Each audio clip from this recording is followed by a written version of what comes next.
নমস্কার বাঙালি, আমি রাহুল। নাম তো শুনেছো নিশ্চয়ই, আর না শুনলেও এখন তো রোজই শুনছো আমার ব্লগে। প্রত্যেক দিনের মতন আজকেও সকালবেলায় তাড়াতাড়ি ঘুম থেকে উঠে ছাদে চলে এসেছি একটু ব্যায়াম ট্যায়াম করার জন্য।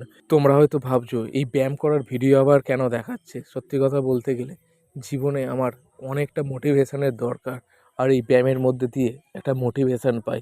তোমরা ব্যায়াম করে দেখতে পারো, একটা মোটিভেশন পাবে। কেননা জীবনে চারিদিকে শুধু নেগেটিভ পৃথিবীতে তুমি এমন কাউকে পাবে না যে তোমাকে মোটিভেট করবে, তোমারকে সাপোর্ট করবে, তোমার পাশে থাকবে। কিন্তু তোমাকে ছোট করার মানুষ, তোমাকে ডিমোটিভেট করার মানুষ অনেক পাবে।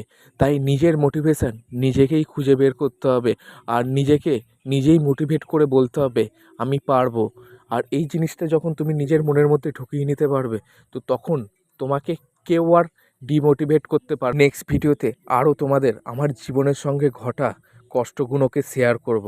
তাই দেখা হচ্ছে নেক্সট ভিডিওতে।